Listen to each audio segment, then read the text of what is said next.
much, Blair, for the introduction and for organizing this series of book talks, and thanks to Jerry for commenting. So the book is Against the Profit Motive, the Salary Revolution in American Government, 1780 to 1940. And what I'll try to do in about the next half hour is to get across the main idea of the book. So, in America today, the lawful income of a public official consists of a salary, but far into the 19th century and sometimes the early 20th century, the law authorized officials to make money on a profit-seeking basis. That is, your income as an official would vary depending on how many tasks you performed and how successful you were in performing those tasks. During the 1800s and early 1900s, in a long series of statutes, each pertaining to one or a few offices, American congressmen and state legislators abolished all these forms of compensation and replaced them with the fixed salaries that we now take for granted in public service. Now, it's a familiar point in historical sociology that government went from profit-seeking toward salaries. But until now, nobody has tried to do a comprehensive history of the shift in the U.S. context. And I think something that we learned by examining the U.S. case in depth is that it's wrong to say that there was just one transition from profit-seeking toward salaries. There were two. There were two very different kinds of official profit-seeking back in the old regime. And these two kinds of official profit-seeking were abolished and each replaced by salaries for very different reasons. Okay, so the first kind of governmental profit-seeking consisted of payments that officers received for performing services that people wanted. Okay, I call these facilitative payments. Okay. The second kind of profit-seeking consisted of payments that officers received for performing tasks that people did not want, like enforcing taxes or prosecuting suspects. And I call these forms of payment bounties. So basically, I'll devote the first half of the talk to discussing the transition from facilitative payments towards salaries, and the second half of the talk to discussing the transition from bounties toward salaries. These are two simultaneous but distinct developments. Okay, first, facilitative payments to salaries. Okay, so remember, facilitative payments were payments that officers received for performing services that people wanted. Right? When a judge issued an order on behalf of a litigant, the litigant would pay the judge a fee. When a customs collector cleared a merchant's goods to leave the custom house, the merchant would pay the collector a fee. When a court clerk granted an immigrant's application for citizenship, the immigrant would pay the clerk a fee. When a land officer approved a settler's application for a homestead, the settler would pay the land officer a fee. When a government doctor decided a veteran's application for disability benefits, the veteran would pay the government doctor a fee. In all these situations, and many others like them, the officer stood to make money insofar as laypersons sought and received his services. The officer therefore had an incentive to provide his services to anyone who wanted them and to make his services as attractive as possible to as many people as possible so that more people would show up at his door and pay him for those services. The upshot of this was that government service provision was infused with a customer service mentality. Okay, government was responsive to the needs of service recipients in a way that seems quite remarkable now. If you were an immigrant in a 19th century American city and you showed up at the clerk's office to apply to be a citizen, the clerk wanted your money. Okay, the clerks wanted your money, and they'd process your forms with lightning speed. They'd hire interpreters on their own dime to help you out with the application. They'd give you the benefit of the doubt on all of the law's requirements for citizenship. For example, you can be attached to the Constitution, as the statute requires, even if there's no evidence you know anything about the Constitution. They'd give you a discount if you showed up with a lot of other immigrants who also wanted to be naturalized, and so forth. Another reason that these kinds of payments made officers responsive is that the payments weren't very tightly regulated in terms of their amounts. So the officer and the layperson could adjust the price to reflect exactly what the layperson needed from the officer. For example, you could pay the officer extra if you needed service that was extra fast, or after hours, or if you had some technical problem and needed the officer to find a way around it. Okay. On this point, I want to just read one quotation from a merchant talking about how the custom houses worked in the days of fee taking. He says, "It was always a known and well understood indulgence to the merchant to have the power of facilitating the dispatch of his vessels or of any goods on board them, though it was not exactly conformable to the regular hours or the precise forms of custom house business. Whenever any goods were landed, and in general when shipped, the officer was gratified by a present, a tip, a fee, according to the trouble he had been at, in some cases at the pleasure of the merchant, in others a customary fee, but this was chiefly optional and according to the attention shown and the facility given to the business. Okay, you would pay more according to how much the officer helped you out. All right, the larger implication of this kind of bargaining is that the way that officers did business could evolve organically in response to the evolving aggregate needs of the people who were seeking services from the government, okay? Government was quite flexible, not something that we usually associate with it today. Okay, so that gives you an idea of what facilitative payments were like. But why did lawmakers abolish facilitative payments and replace them with salaries? Well, lawmakers came to believe that customer-seller reciprocity, however appropriate in the private market, just didn't belong in the governmental sphere. Now, that idea is second nature to us today. One of the things I try to do in the book is trace how that idea, which was not at all current 300 years ago, quite the opposite, how that idea achieved its present-day dominance. And I think that this story is part ideology, part institutional economics, and part interest group politics. Okay? So starting with ideology, in the period of the American Revolution and the early Republic, American lawmakers and judges decided, for essentially ideological reasons, that although customer-seller exchange might be okay in government, customer-seller bargaining was not okay.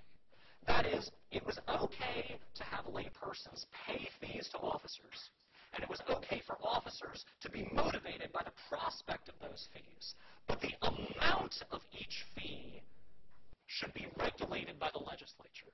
Okay? The amount should not be the object of bargaining between the officer and the individual layman. All right? Well, why this new aversion to bargaining over the amount? Well, one major reason was the triumph of an ideology of legislative supremacy. Okay, that's a familiar consequence of the American Revolution, but one of its lesser-known implications is this emergent idea that officers were not independent vendors. Okay, rather officers were creatures of the legislature. Okay, public offices had no existence and therefore no income apart from legislative authorization.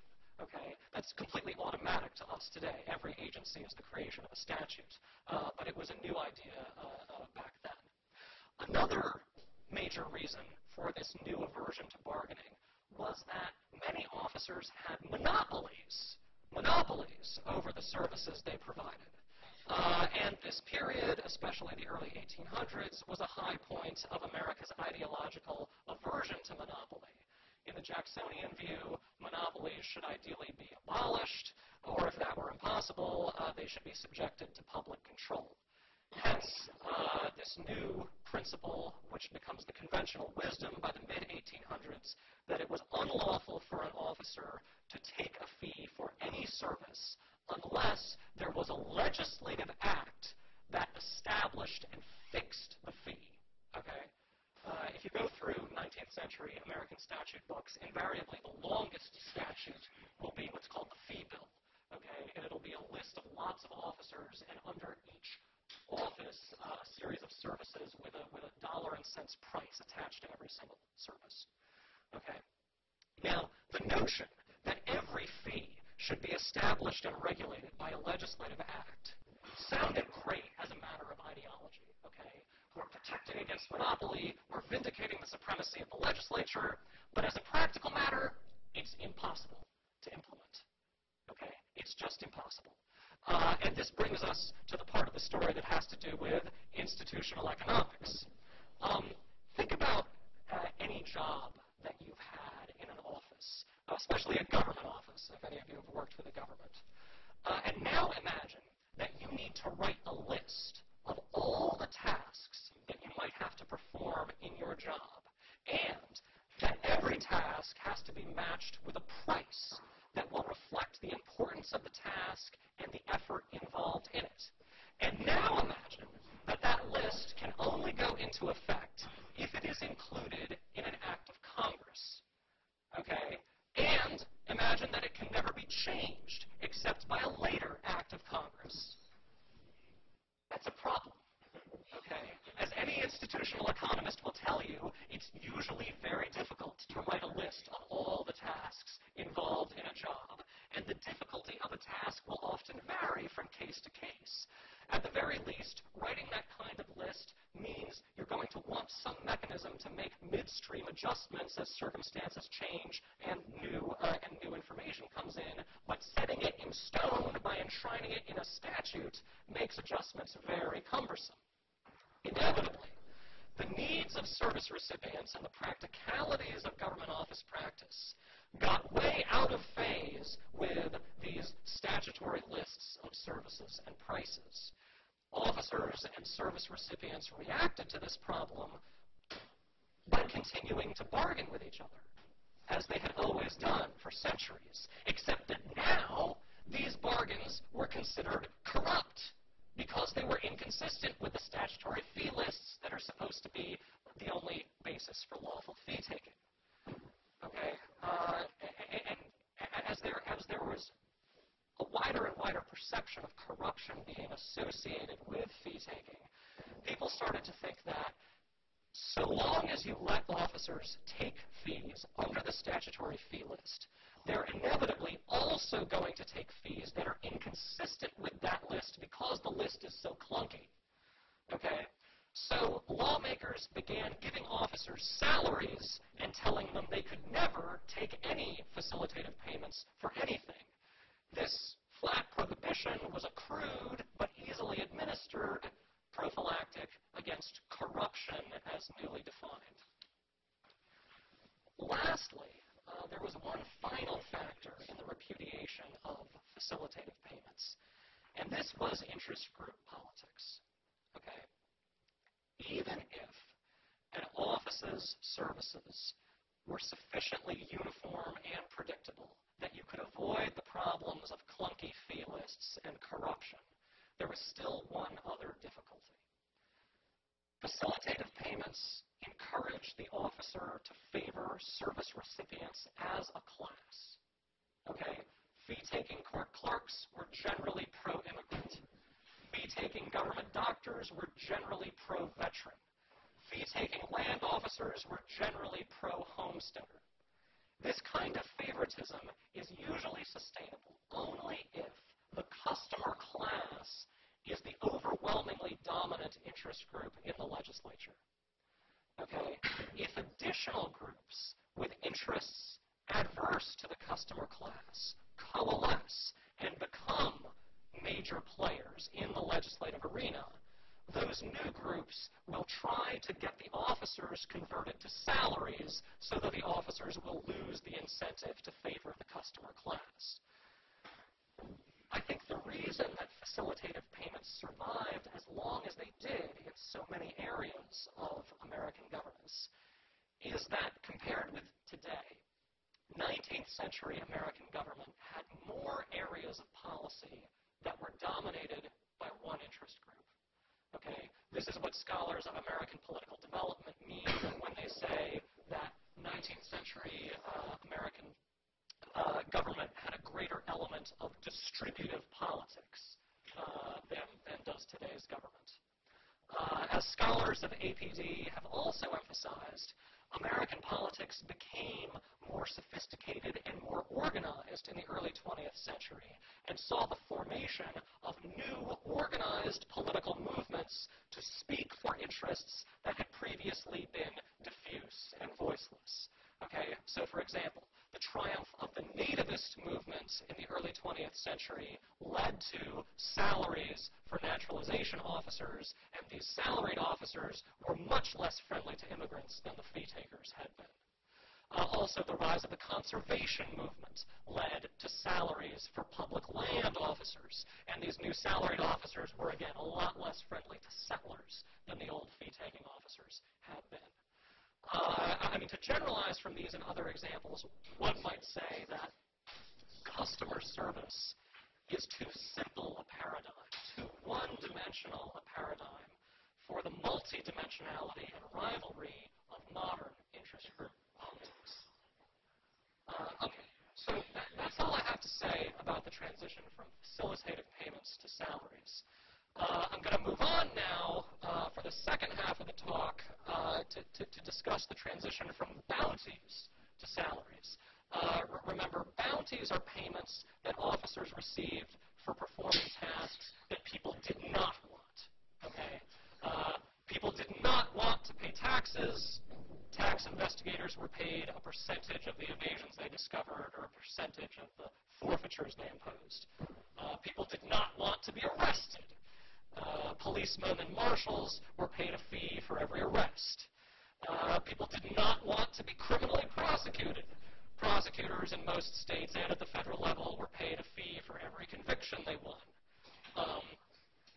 But by the way, the money to pay these fees would sometimes come from the public treasury. It might also be extracted from the person who was arrested or prosecuted by forced labor in prison if necessary. So now, you may observe these bounties and think these kinds of incentives are barbaric. This is like tax farming. This is something out of ancient times and something that presumably just faded away with modern civilization. But I would argue that bounties are, in one sense, profoundly modern. The modernity of bounties is consistent with the fact that in the mid-1800s and late 1800s, American legislators initially offered more and more bounties before they finally did an about-face and abolished bounties completely and moved to salaries. Okay? In other words, bounties did not fade away. They did not go quietly. Rather, they went out with a bang. Okay? They dramatically peaked, and then they were suddenly repudiated. So what was it about bounties that made them attractive, albeit temporarily, to the modernizing legislators of the mid to late 1800s?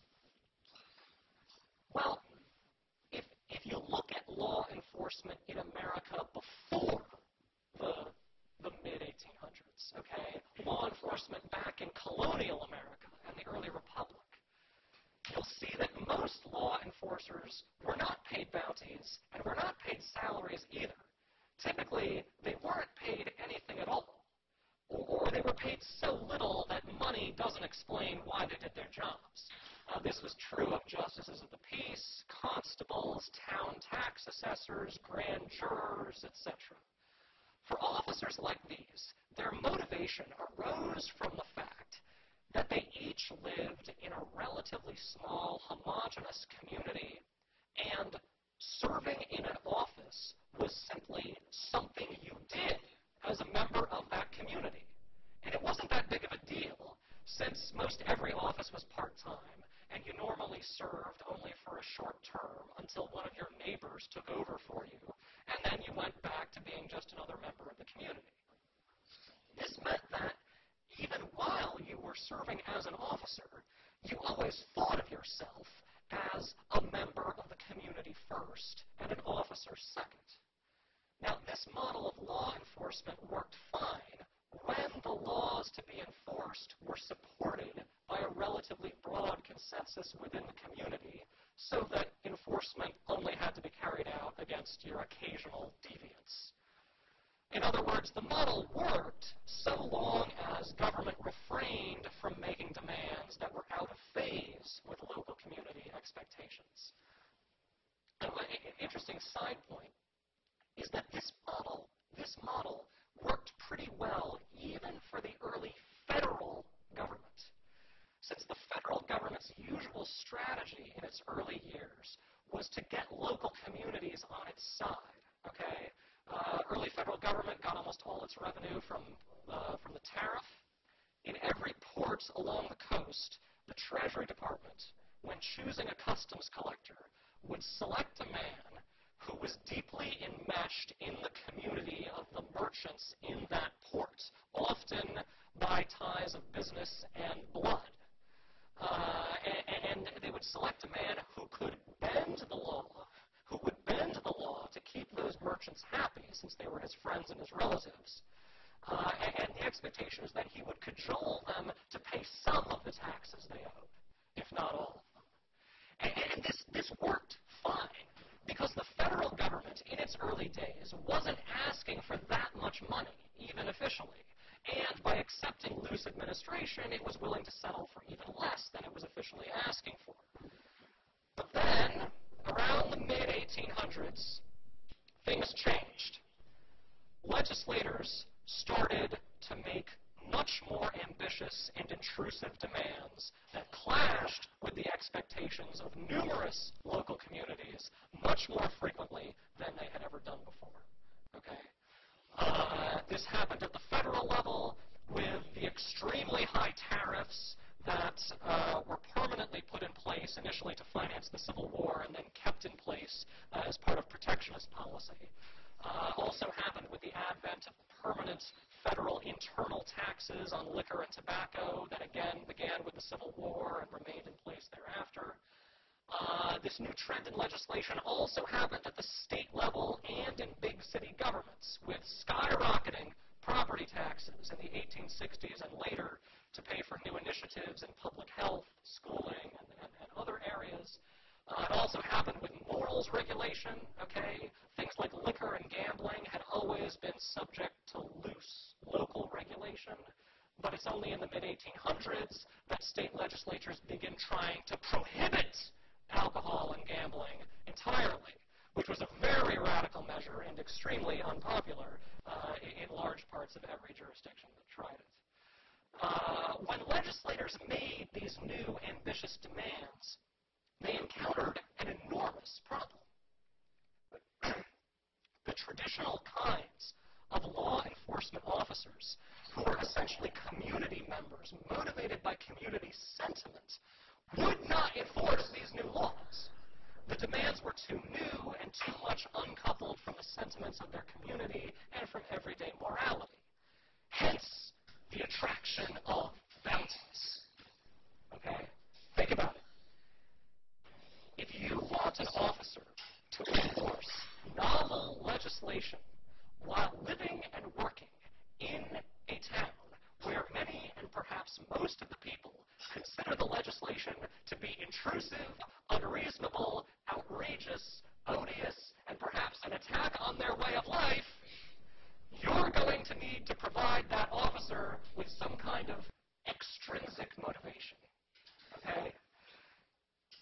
As they imposed more ambitious legislative demands, 19th century legislators came to view the bounty as the motivational engine that could make modern legislation stick. This idea was powerfully expressed by Thomas Brackett Reed, who in his day was the Republican leader of the U.S. House of Representatives. And I just want to read some of his words to you. Now, you'll see in this quotation that Reed oversimplifies somewhat, and he basically speaks as if only federal law involved demands that were out of phase with community sentiment. I think that's an oversimplification, but he beautifully expresses the attraction of bounties to ambitious 19th century legislators, okay? So in defending bounties for federal law enforcement officers, he says to the other members of the House, in order to prevent crimes, the United States must make it for the interest of its officials to look them up and destroy them. The crimes against the state and crimes against the United States are entirely different in their character. Crimes against the state are crimes which are under the common law, and every lawyer knows that crimes which are punished by the common law have in their punishment and in their detection the support of every individual in the community. The officers of the law are there sustained by a vigorous and healthy sentiment, whereas the crimes against the United States are not those which are recognized universally as moral criminalities. The whole community is awake to detect murder and to punish theft. But what community ever bestirred itself against frauds on the internal revenue, against moonshine distilleries, against smuggling, against 100 other things which are crimes against the United States? You see, regulatory crimes, right? What then do you need in order to bring your criminals against the United States laws to detection? You need to have the officials stimulated by a similar self-interest to that which excites and supports and sustains the criminal. Okay? I mean, note the equation of the officer with the criminal. Okay? This is the Holmesian bad man. This is an advertisement for it, right? Okay? We've moved beyond community sentiment to pure cash motivation. Okay, so as I mentioned earlier, lawmakers in the late 19th century relied upon bounties more heavily than any of their forebears as an instrument to make modern legislation stick. But the very intensity of this experiment proved to be the bounty's undoing. After mixing profit-driven enforcement with modern legislation and modern official powers, especially surveillance powers, which, believe it or not, took off in the 1860s. American legislators recoiled from what they had done. They said, oh my God, we have created a monster, and we need to shut it down right now. What was behind this thinking? Well, bounties encourage detection and punishment of violations, and they thereby produce deterrence. But achieving mass compliance with law through simple punishment and deterrence is practically impossible. Okay? You can't actually have an enforcer on every corner watching everybody. Practically, a successful government needs to foster the voluntary compliance of its population. That is, it needs legitimacy. To get legitimacy, one of the key factors that a government needs to build up is what my colleague Tom Tyler has called motive-based trust. That is, laypersons need to be able to imagine that the officials have good motives, to imagine that the officials themselves are doing what they think best for the citizenry. This is especially important when the content of the laws is not backed up by everyday morality and is the subject of political division. Okay? When officials live by bounties, it becomes impossible for laypersons to attribute good motives to those officials. Bounties undermine the buildup of trust and voluntary compliance. And relatedly, bounties incentivize officers to maximize the number of violations prosecuted. But modern regulatory and tax legislation creates such broad liability and And modern government's surveillance powers can so easily turn up evidence of at least technical non-compliance that enforcement needs to be tempered by discretion. Okay? This is exactly what was at issue in the late 1800s. When enforcing modern legislation and using new surveillance powers, which usually had to do with the proliferation of written records and government's greatly increased access to those written records, officers would punish very large numbers of people for very small technical violations of tax and regulatory statutes. Although the violators were legally guilty, their violations were so small that the public began identifying more with the people being prosecuted than with the officers, and norms of compliance threatened to unravel. Okay, as one congressman observed in a debate on customs bounties, he warned his fellow congressmen, "Our institutions depend on the goodwill of the citizen. For the collection of the revenue, one of the primary essentials is the moral support of those who pay. But this has been to an alarming degree lost." He's referring to the attitudes of merchants toward customs officers under this extreme bounty-driven enforcement. Sympathy has been aroused for those charged with offenses against the customs. When lawmakers converted enforcers from bounties to salaries, the idea was to make the officers seem selfless and thereby get people to trust them more, even or especially as governmental demands continued to grow and become more intrusive and ambitious. From this same congressman during the debate on the customs bounties, I want to read this one last passage in which he talks about the importance of voluntary compliance with law. He says to his fellow legislators, "The merchant's aid is better than police. Their support is better than armed men. Against their sense of wrong, against their aroused moral sentiment, laws and officers can do little. Just laws, reasonable penalties." Okay, he's talking about the need for discretionary non-enforcement, which you're not going to get if you pay by the amount of enforcement.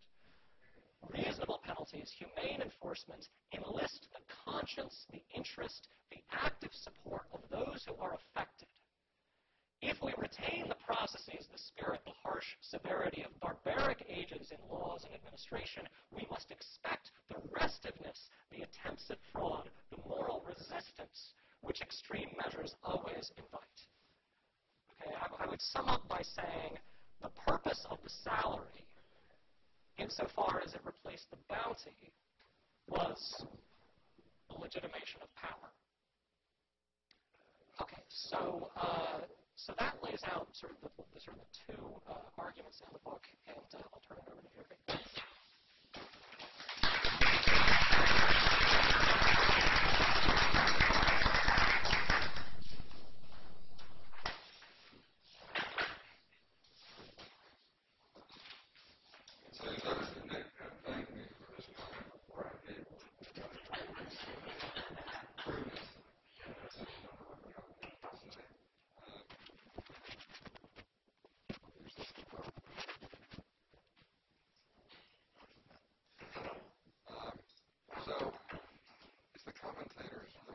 Say what the commentator likes about the book and what the commentator dislikes about the book.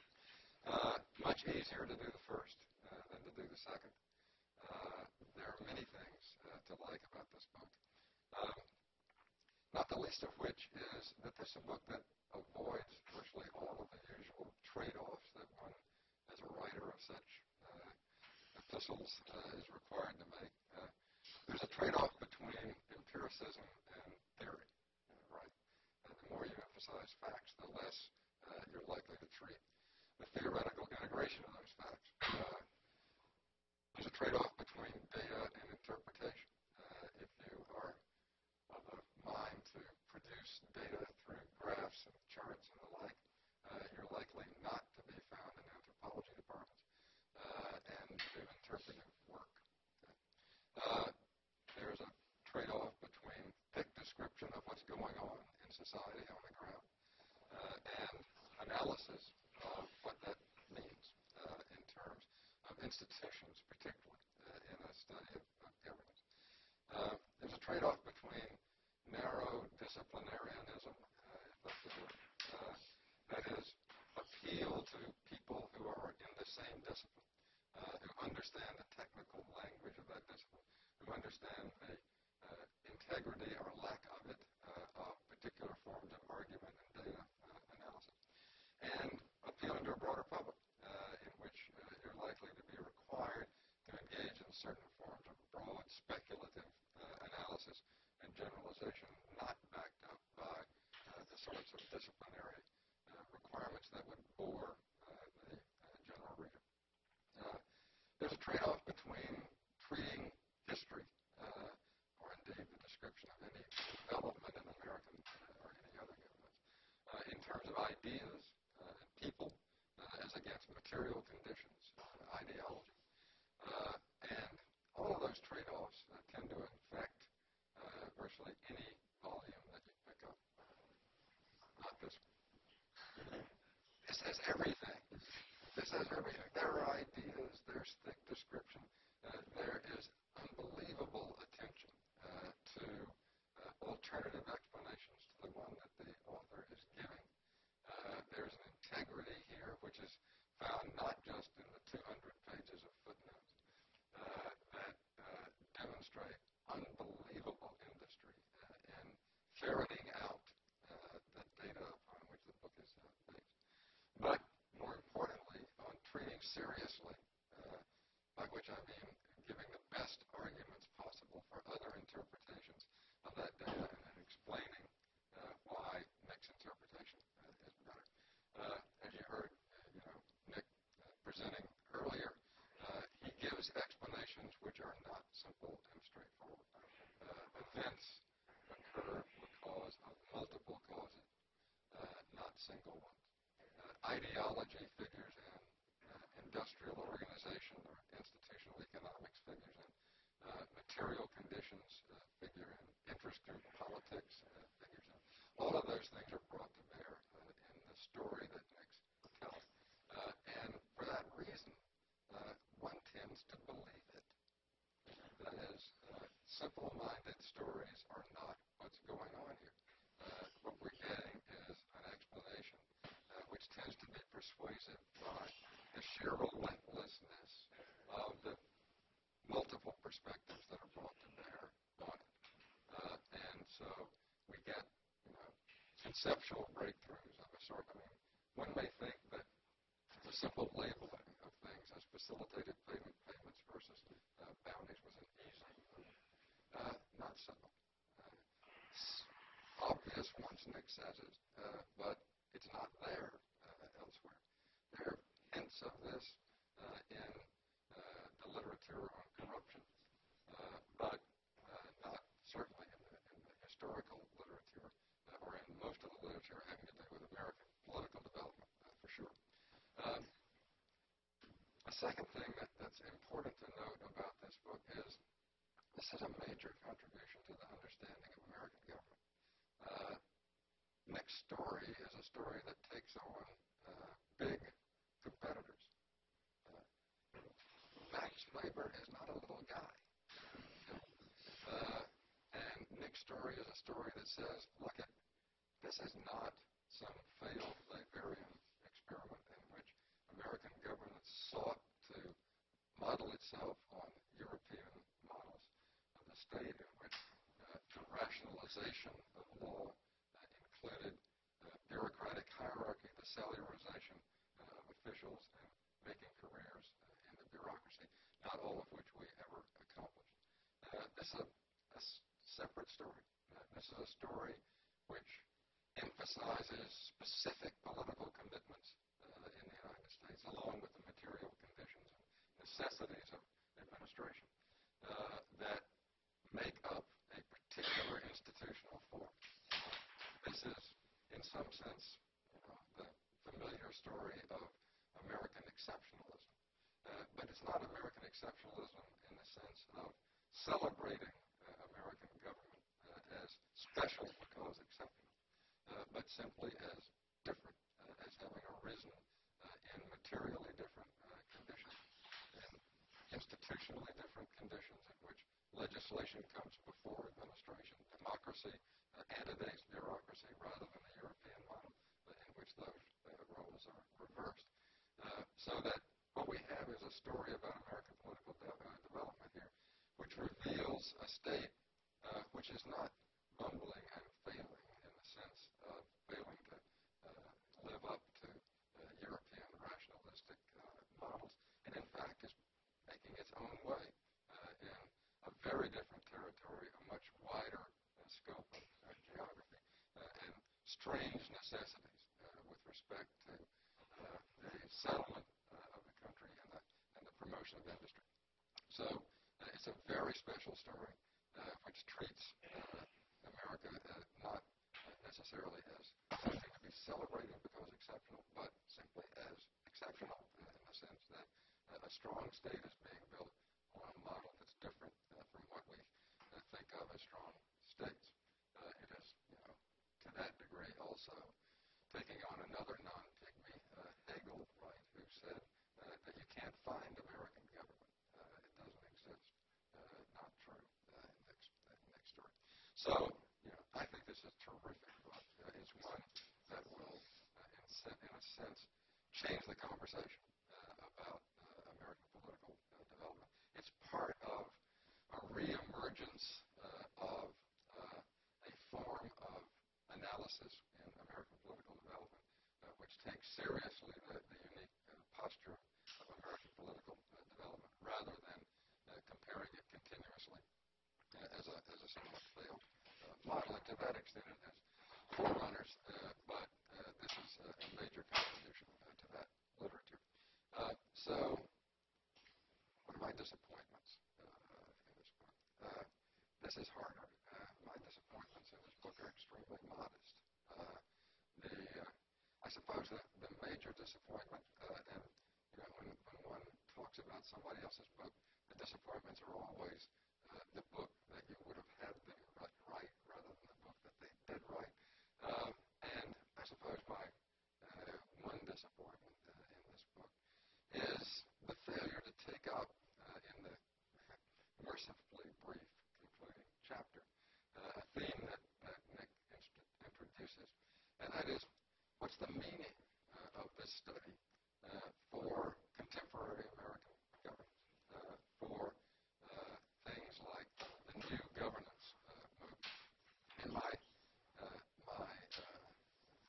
disappointment here is based upon my own personal view of the new governance movement, which is that it is historically and conceptually bereft, that it confuses citizens with consumers, officials with entrepreneurs, and public goods with private goods, and that somebody should expose this for what it is. Maybe John Michael's book is going to do that. And Nick's book is a start down that road, because you could apply many of the things that Nick says here to demonstrate the degree to which the new governance movement misunderstands governance and how it has developed both historically and theoretically. But, it's a young guy. I've got tension. I'm trying to pull him into the present. He'll get there, with time. The future awaits. I also have one sort of nagging curiosity that I'd like to hear Nick talk about. Strangely enough, we've never really talked about this, and that is there's a mystery in the change in not only the way in which government officials were remunerated, but in their liability for error and illegality. Up through virtually the whole of the 19th century and the early part of the 20th century, there was no immunity of government officials for common law torts.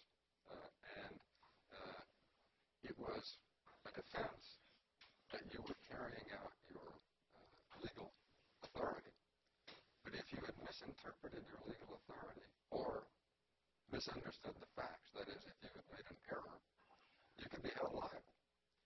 And the liability was, of course, to be determined by and large in common law courts by local juries who may not have been, as Nick points out, entirely sympathetic with the laws that the officials were enforcing. And I have long harbored the suspicion that there's some connection between the move to limit the degree to which public officials could make money out of their offices and the move to protect them from liability when they erred, such that these two things are connected. Now, this is a naive view, I'm sure. It's one that would not, it might attract Nick as a problem to be solved in a way of exploding the connection or demonstrating that it's much more complicated than that. But why not? This is something we don't understand, and that you're uniquely equipped to enlighten us on. Maybe I can get him to co-author with me an article in which he does all the work and I ask him.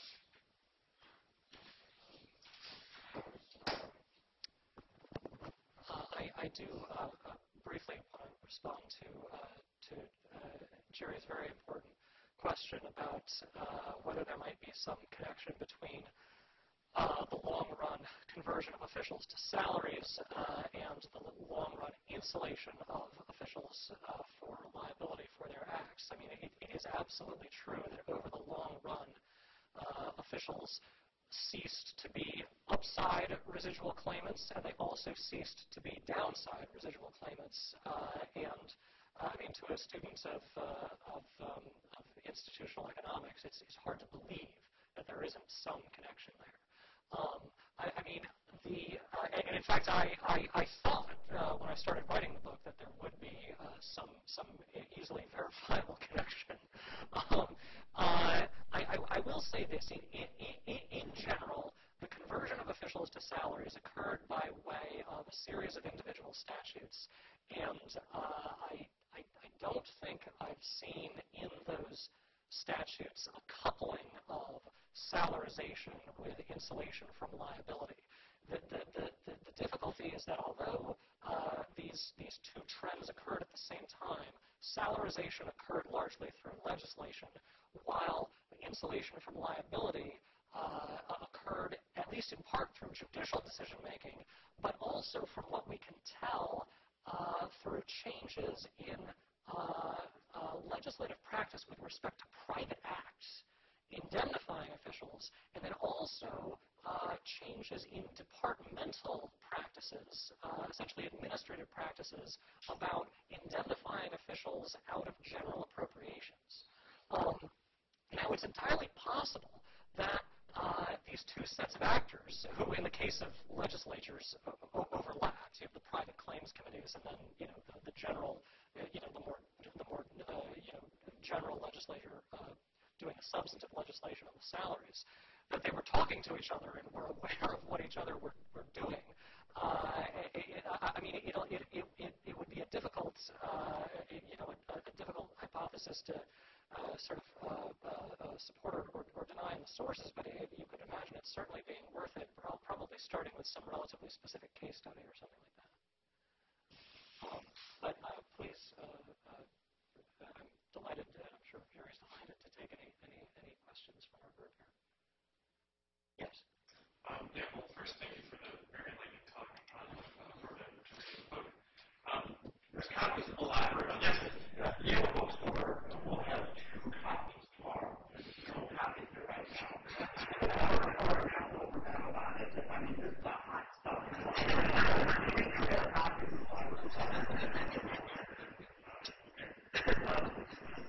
I want to ask you about what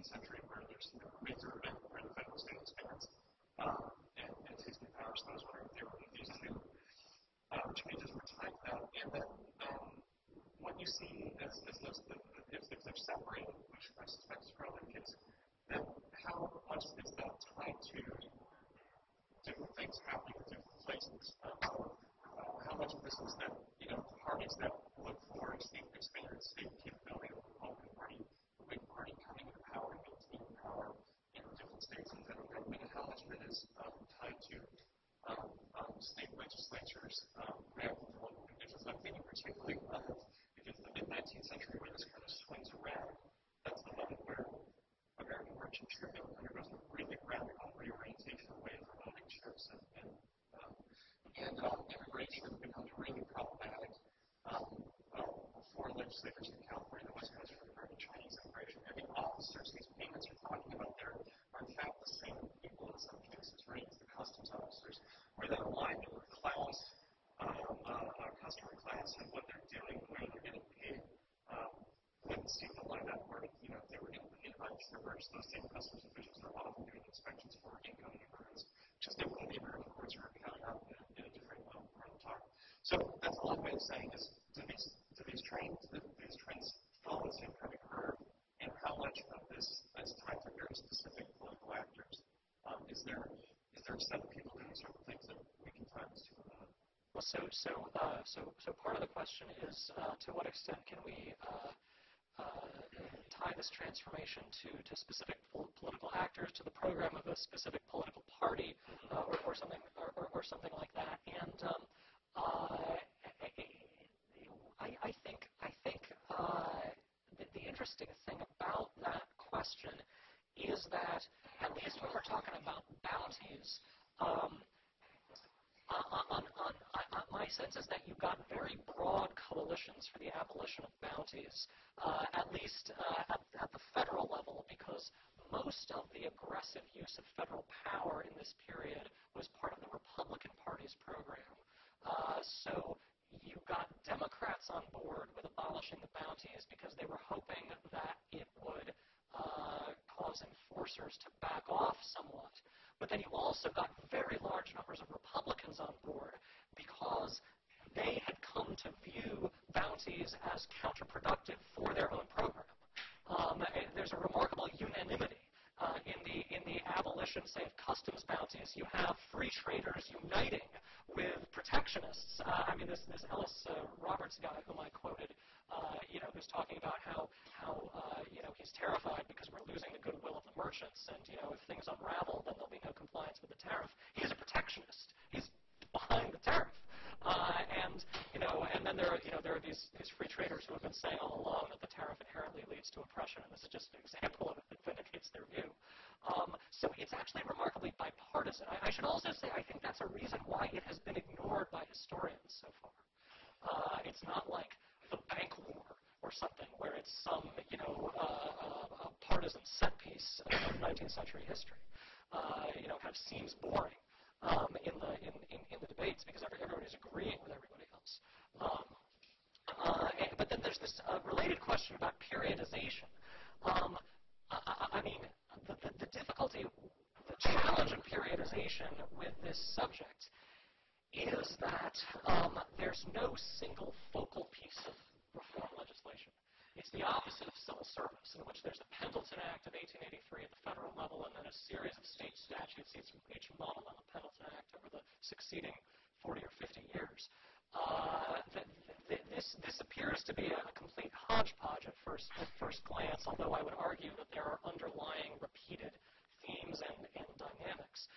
So any generalization about periodization is perilous. But I'd say roughly that, from 1760 to 1850, you have the outlawing of bargaining over facilitative payments, and then from maybe around 1850 to 1930, you gradually have the abolition of facilitative payments. And then you have the ramp up of bounties in maybe the 1860s, 70s, 80s, and 90s. And then almost simultaneously and going into the 20th century, you have the realization of how perverse and dangerous they are and their ultimate abolition around the 19 teens or 20s. But again, the periodization is so diffuse and hard to generalize about that your question, though a very important one, is just not easy to answer. Further questions? John. So I don't really draft techniques in a while, but I want to echo everything that Jerry said. I think this is a magisterial project, and I congratulate you for it. I think you're. I have a question, Nick, about the other government actors who were neither engaged in facilitative payments or extractive endeavors, as it were. Diplomats, information gatherers, kind of the mediators who didn't have a particular side, who maybe have a later story. The two versus Ohio's story about kind of a bounty system with I was wondering how those, if you can reflect your research, how those characters kind of play into your story, how they play with each other within kind of architecture of bureaucracy, and I assume there was salary. That's their New Yorkers, few economists, or whatever. So the question is about what about officers who don't fall into the category of providing services or the category of sort of enforcing law or doing things that people don't want? Examples being diplomats, adjudicators, information gatherers like the Geological Survey of the U.S. government or something like that. I would say that a lot of officers that we think don't fall into either category, in the view of people in the early republic, actually fell into service provision in a way that is quite strange to us. So, for example, in the 1780s and certainly in the 1780s, American diplomats would receive essentially closing fees, deal closing fees, for negotiating treaties with foreign governments. Okay, so the tradition was whenever two European governments negotiated a treaty, each monarch would give a gift to the diplomat on the opposite side. So both diplomats, if they closed the deal, would make a lot of money. And in fact, Benjamin Franklin got a gift from the King of France worth something like 1,500 pounds when he negotiated the alliance with France in 1778. Thomas Jefferson and John Adams both received gifts for closing deals in the course of their diplomatic tenure. And basically, my argument would be that diplomacy used to be conceived of as an exchange relation in a way that is utterly bizarre to us now. So in that sense, the transformation of the compensation mechanism is really part and parcel of a transformation in the function itself. I should say those payments get repudiated by the U.S. government in the 1790s before they're repudiated by the English government or apparently by most of the other European powers.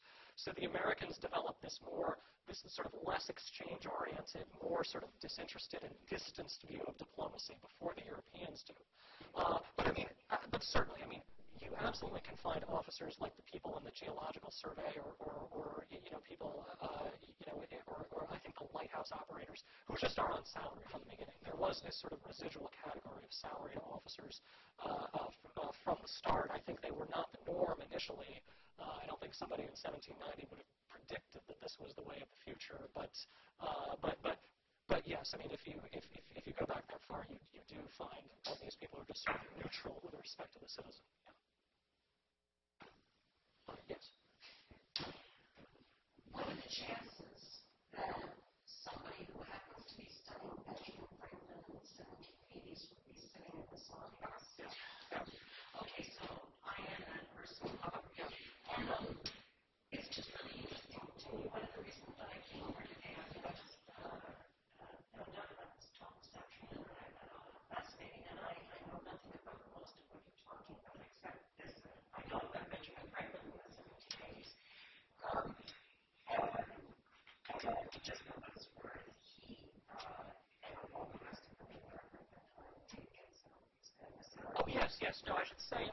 should say he was salaried, and in addition to the salary, he was receiving these gifts. Yes. I'm sorry. I shouldn't. In fact, well, I mean, this is such a small point. It's really unrelated to your larger argument. I'm not aware of his having gotten gifts of that kind from all the treaties that he negotiated. No, I don't know. Yeah. I did, for what it's worth, and so on. I've just been looking at treaties that he did negotiate between the treaty with the 1970s edition and Lawmakers of the negotiations because of that period. And so I just think you should be a little bit careful about saying that the king's gifts at that time were the major specific groups that had as far as Okay, yeah, I mean, it's documented in the journals of the He asked the Continental Congress for permission to keep the gift from the King of France. I mean, I'm sure that that's correct. But I mean, certainly, I mean, if my understanding is that a monarch might not give a gift, or would give less of a gift if the monarch wasn't pleased with the treaty, or depending on how pleased he was or wasn't pleased. I mean, that's based on my reading of monographs on European diplomatic administration in the 18th and 19th centuries. That's my understanding of it.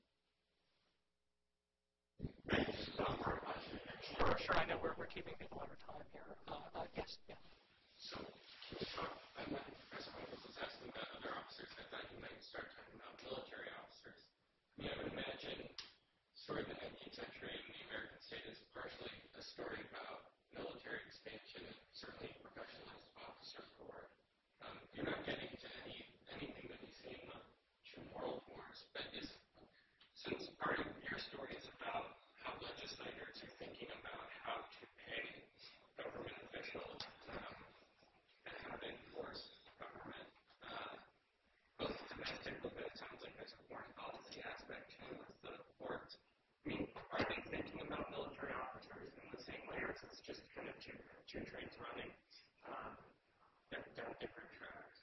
So the question is about the role of the military in this story, and I actually there is a section of the book about naval officers, and I didn't include it in the talk just for reasons of time. Naval officers did receive salaries, both in the British Navy and the U.S. Navy from a very early date, but they were also eligible for prize money and also head money, rewards for capturing or sinking enemy ships. And although the salary was important to your security throughout your career, you could make a very large amount of money even in a relatively brief war. I think Stephen Decatur in the War of 1812 made something like 15 times his annual salary in the course of 2 years. Samuel Phillips Lee, who was the commander of the North Atlantic Squadron in the Civil War for the Union, made about $110,000 at a time when his salary was $5,000. And that was 2 years' work. So there were these potentially enormous profit-seeking incentives in the Navy. Now, you asked the question about does the military follow a separate developmental track from civilian administration? There's certainly a lot of sociologists who would say yes. Okay, Michael Mann, Charles Tilley, in their works, the military is kind of its own thing, following its own logic because of interstate competition and that kind of thing.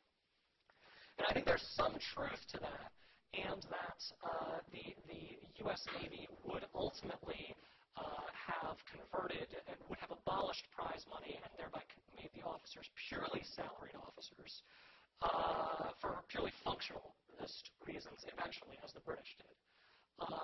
But what I argue in the book is that the U.S. Navy actually made that move early, or the U.S. Congress made that move early. And my argument is that at a high level of generality, it goes along with the same themes about the legitimation of power that you observe in bounties, as to bounties for law enforcement. The American populace was very much afraid of its own military. From the 18th century through about the early 20th century. There was enormous suspicion of the military, enormous suspicion of being pulled into imperial rivalry and thereby losing sort of American autonomy. And interestingly, it's just at the moment that the Navy makes a quantum leap in its own power right after the Spanish-American War that they abolish prize money. And in fact, the rhetoric surrounding it basically says, look, we're not an aggressive imperial power. We've just become the first country to abolish prize money. And indeed, Americans believed they were the first country to do it. The Germans and the Japanese may have acted first. It's not clear. But they certainly did it before the British, the French, the Russians, and the Italians.